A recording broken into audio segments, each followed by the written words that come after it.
Hey folks, this is Tracy with Scrappy's Rustics. Y'all, I am so in love with this project. I hope you love it as much as I do. Buckle up. It's a long one, but I cut it down the best I could without cutting out any important techniques. So we're using chalk paint in the color Agave, Wise Owl chalk paint in the color Carbon, which is like a blackish gray, some air dry clay by IOD. That is a pumpkin that I cut in half that I obviously need more practice with my new hot tool. It's from Walmart. Foam pumpkin, and that is a reusable stencil by my beautiful friend Mara at vintageretailtherapy.com. You can get yourself one as well. You're going to need a razor blade of some sort. The sharper the better. I just have these woodworking tools. They're a part of a kit. I don't even woodwork, but they work good in the crafts. And I got this at the Hobby Lobby. And the woodpile section, you want to get them when they're 40% off. And it was just the perfect piece. This is inspired by Ellen J. Goods. The very first time I laid eyes on hers, she had a few of them. I just knew I had to do one. I wanted to do it last year. It never worked out. So here we are. I ended up doing two, one in this video. You'll see the second one, and a couple of small ones. And y'all, this is so much fun. I know a lot of people don't celebrate Halloween. But I'm really inspired to do a snowman one. So I really look forward to that. This was a lot of fun and a lot of techniques and a lot of stuff I learned just by doing. Sometimes you just got to do it and figure it out, and you will. So I'm just taking a juice cap because I need, like, I want the eyes and the mouth to be the same size. They don't have to be. The great thing about this is kind of like a retro pumpkin. Folk art retro pumpkin is what this is. You can make the mouth go to the side. You can make this however you want. Use your imagination, have fun. I feel like Halloween is, it's a pass to use all these crazy colors and just do things you normally wouldn't. So the first thing you need to do is just peel off that skin, the plastic on the pumpkin itself. So that's what I'm doing with the razor blade, because we want to get down to the foam.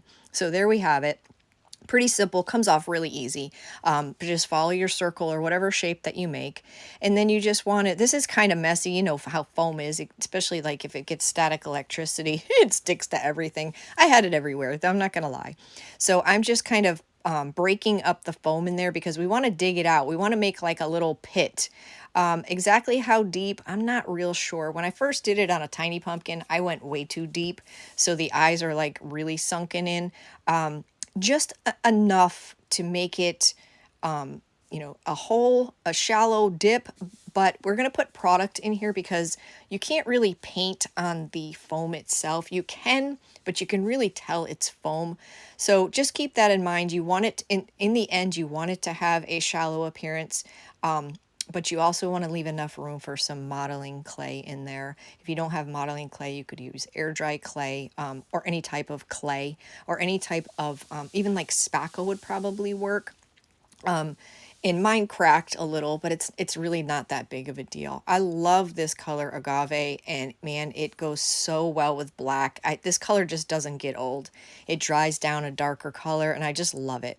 So it took a couple of coats of that, and surprisingly, the pumpkin took the paint fairly well. So this is my first time using this stencil. I don't know the proper name of it, to be honest with you, but I love the distress that she put in each pattern. It's just everything. So I wanted my diamonds to go up to the top, and there was too much stencil on the top. So I just got my paper cutter out and I just cut it off. It didn't affect the stencil in any way. If anything, it helped me. I only did it on the top. You don't have to do this, of course. It's risky. Are you going to get it straight? Because it's factory straight. But it worked out in my favor. So there we have it. And I'm going to stencil this with the Agave. I painted this a couple of coats of black chalk paint as well. The whole thing, that the middle of this used to be white, and the top part was like it was wood tone, or it was actually wood. The trick to stenciling is a dry brush. You want to put on 3, 4, 5 coats if you have to, if you don't want any bleeding. However, I did not want full coverage on this anyways. I wanted it to look, a little imperfect. Now the distressing that she has built into this is fabulous. So that worked in my favor, and I did try to darken that part up. There's a lot of techniques within this, so I hope something, you've been wanting to do, maybe you learn from it. Look how cool that looks. I love the black and agave. Or something you've been wanting to learn, and now you learn it, or you weren't sure about it, or you forgot about it. I live to inspire. That's what that drives me, and that's what keeps me going. This project was very lengthy. I did it over a few days, but I enjoyed every moment of it. There wasn't one moment when I was like, oh my gosh, am I going to be done with this yet? It was just really something to see it come alive, and just gradually, just come alive and turn into one. Now, I didn't do the middle pieces with the stencil because the pumpkin covers that area. You certainly could, but you can't see it. So I had some, this is from the IOD Victoria mold. It's uppercase only. And that frame, that's from the frames mold. I had the frames already. It was from a previous project. I was just testing out some chrome powders or something, and they're both done in resin. So I'm painting them in agave as well.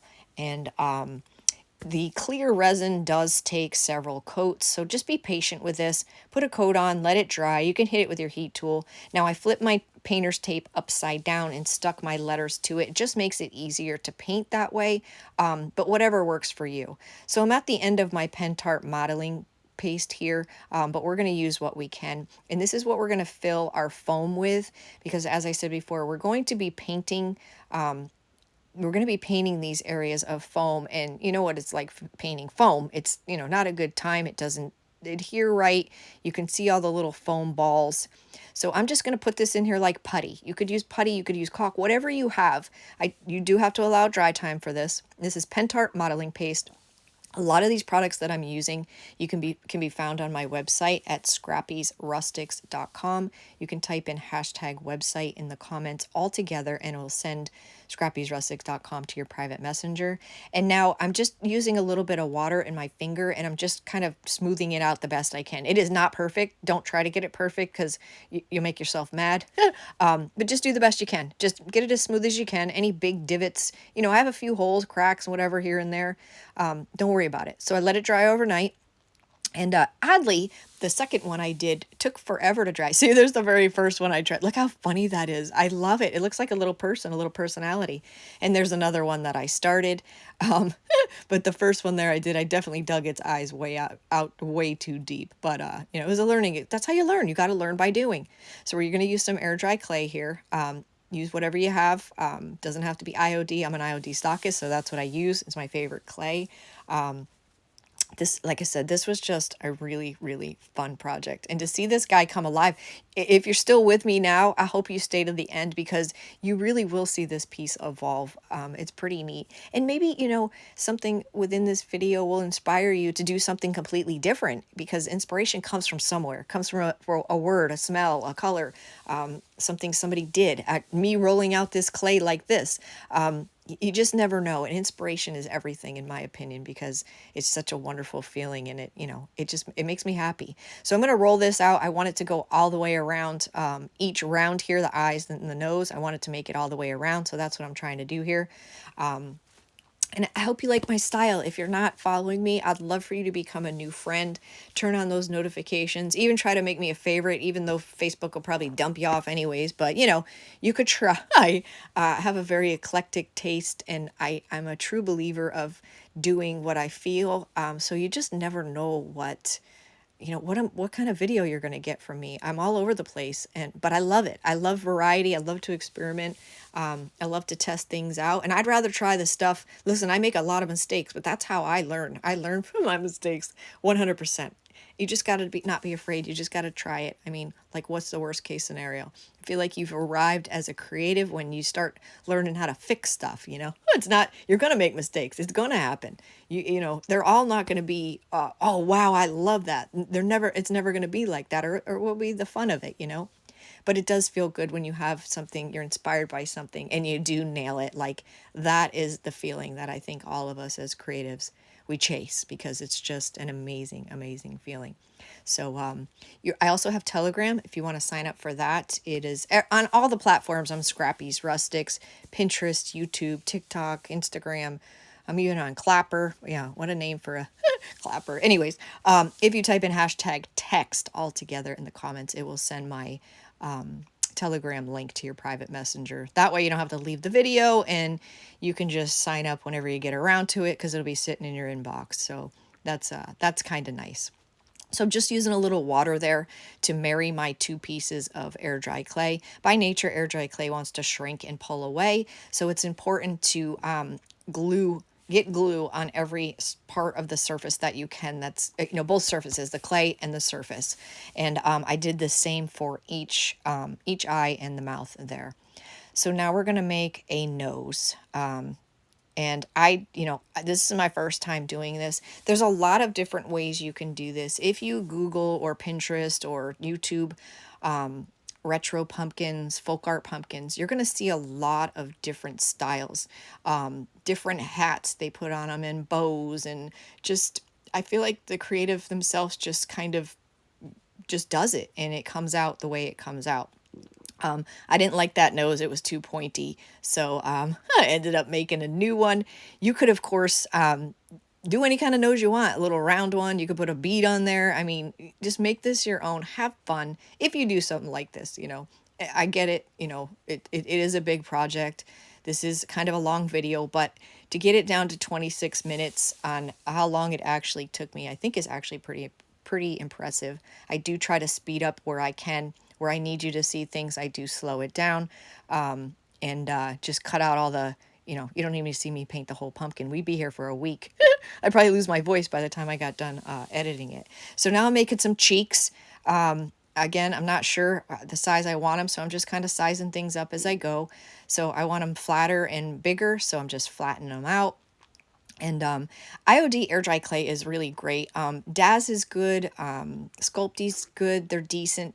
Out of all of the air dry clays, like I said, they all shrink and pull away, crack by nature. But I feel like the IOD clay does it the least.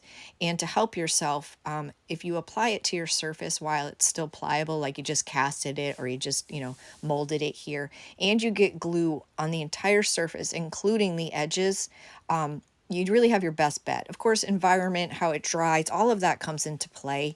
And there's always the chance with it could crack. And sometimes I really want it to crack and it doesn't, and vice versa. I'm just getting the extra glue that came out, just cleaning that up a little bit.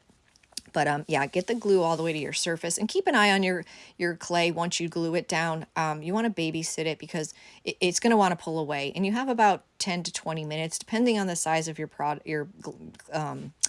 air dry clay piece. Just keep tapping it down because it might want to pop up in certain spots. Keep tapping it down, but there's going to be a point where, you can't do it any longer. It is what it is, and it's going to dry like it dries. So I got these little hats. I want to say it was Walmart last year. I'm not 100% sure. It might have been in the year before. They had little clips on them. I guess you just clip them on your Christmas tree, but they're black and white. And I didn't have any other little cute hats that I could remember. Well, I did have one other one, but we used it on the other pumpkin. And the black and white didn't go, so I decided to paint it, and it worked out fine. They're kind of cheaply made, but it took the paint fine. So y'all, I really screwed up big time here. I had to laugh because I didn't realize it until after. So this is heavy body gel. I absolutely love it. One of its uses is to make a raised stencil. I'm trying to get our surface background is chalk paint black, so it's flat black. So I want another color black that's shiny or different texture, so it'll show. So I chose the heavy body gel. Somebody told me I should try the gloss, so that's what I'm trying, the gloss out. The big bottle I carry is in the matte. But anyways, I mixed all this up because I wanted to make a raised stencil. Y'all, I didn't do the raised stencil. Look, I'm stenciling like normal. I totally spaced out and forgot. I could have just put the acrylic metallic paint on there because, it's metallic. And that's exactly what I'm doing. So I totally spaced out. I should have put this on with a palette knife. Therefore, it would have given me a raised surface, but I didn't. And I seriously did not even realize, I got something. I didn't even realize till like right now. I'm like, what the heck? So this is a great way to add texture that's very subtle. If you just use different variations of textures, like we use, like I said, we use the flat and we use the metallic. Now, this kind of was, it ended up being all right, but this is a hard stencil, like it's the 10 millimeter Mylar. It doesn't bend very well. This was really difficult and I really wanted to give up, but I had gotten so far that I just kept going, but I did not like it at all. And then I was like, well, let me just paint over it, but leave a little bit here and there just to make it very subtle. Had I had something that adhered more to my pumpkin's grooves, it probably would have looked a little better. Ended up being fine, but I wouldn't waste your time doing that because it was just more of a pain than it was worth. So I just have some paint pens here, black and white. You can use a paintbrush. I don't have a very steady hand at all. I do my best, but I started to paint just right on top of the heavy body gel, but it wasn't going so well. So I painted both eyes white. As you can see, I painted the mouth blue. So my nose, my nose, I painted it blue, and then I wanted to do some kind of spiral on it. So the only thing I could think is not to glue the nose down just yet. Keep it off because it would be easier to do this spiral than it would be when if it was adhered to the pumpkin. So I stuck a skewer in it because my air dry clay is still pliable, but it is to the shape that I need it because I kind of I kept it in the crack of the pumpkin the whole time, so it's shaped where it needs to be. I just need to glue it. So that's what I did. It worked out perfectly, and now I can glue it down because I think it would have been really hard to try to do that had it been glued down. So just something to think about in the future if you do something like this. And I feel like it's starting to come alive already. The nose alone just kind of says, hello, look at me. Oh, sorry for my hair all up in your face. Trying to get in there and look. Look how cute. Oh my goodness. He needs a name, y'all. He needs a name. And in the end, I actually didn't finish this project for about 5 days, maybe even a week, because I was so torn on what I wanted to do as far as a hat, a bow, or whatever. This thing looks so stinking cute with a bow on its head, but I couldn't find anything to put on the bottom part. So yeah, so we'll see. All right, so I'm just using my paint pen. Like I said, you could use regular paint here, whatever you fancy. You could make these eyes any way you want, any colors. It kind of looks cool with the rings around it like that. But I ended up coloring mine in. Look, he's coming alive. He is totally coming alive. So my other paint pen, it crapped out, it emptied out, so I had to get another one. Had to go over the other one because it was a different like texture. Look, he's coming alive. Oh my goodness. So I got black here and there. I just went back and touched it up with a little bit of white, and yeah, he's coming alive. So now we've got I don't even know how many layers of paint on the October because they were clear resin and it just took a lot. They're just very finicky. They have a lot of details in them. So now we're just taking some black metallic paint, the same stuff we used for the raised stencil that wasn't a raised stencil, and we're dry brushing this to highlight all of the details. You'll see here I do just a few letters and I hold it up and show you. Look at the difference just adding that little bit of black does. So it's kind of cool that it just brings everything to life in a sense, brings out all the details. So if you're doing letters, if you have odd numbers, I always say start with the one in the middle and work your way outwards, is usually how you get the best symmetry. However, sometimes if you had an I in there, it could be, it's different spacing. So just always lay out your resin letters before committing and gluing. So I glue everything down with the Pentart Heavy Body Gel. Y'all, I swear by this stuff. It's a workhorse. It can even be used in a shallow fondant mold like the stuff they use for baking. Dries in about 8 hours overnight. And then when you peel it out, it's actually flexible and it stays that way. Like it stays flexible. It's really cool. We have a few laced ones. I have a few videos on heavy body gel and the different uses. So it's excellent. Its main use is to adhere metal to metal. So we all know how finicky metal can be when you try to glue it to something, but it works really great for adhering raised stencils and shallow fondant molds. So I decided I wanted to make this like an actual picture, so I just cut a piece of cardboard the size of my frame and painted it with, I painted it with the heavy body gel that we were going to use for the raised stencil. It'll be raised if you put it on thick, like with a spatula knife or whatever, or credit card, whatever. But if you just, paint with it, it's just normal looking. So I did not realize when I was making this that I actually have letter molds. I mean, number molds. I forgot. The Harper mold has lowercase and numbers in it. And I didn't realize that. I should know that. I've been a stockist for over a year now, so a year and a half. So I end up using my stamps, and that stamp there is the letterpress. In my opinion, it's the best IOD stamp because I think it has 5 different fonts, upper, lowercase, and numbers. It's just a lot of bang for your buck, and it's called letterpress, and it's a good one. So I'm using the paint, same color paint, because I want to keep with the same color scheme, and I just brushed it on. It wasn't quite dark enough, so I just took a little paintbrush and I just painted it in a little bit, and just so you could see it. But this worked out great. I usually use a brayer. It's actually the first time I've ever painted a stamp, but I didn't feel like bringing my brayer out for for two numbers, so it worked out. It worked out. And again, I just used a heavy body gel to adhere this piece of cardboard. And you don't need a lot of this stuff either. Like it works a lot. And I don't like to put a lot on where, you put so much on, you put the pieces together and it all squirts out the sides. Who wants to clean up that mess? Not me. So just, use it sparingly. It's good stuff. Good stuff.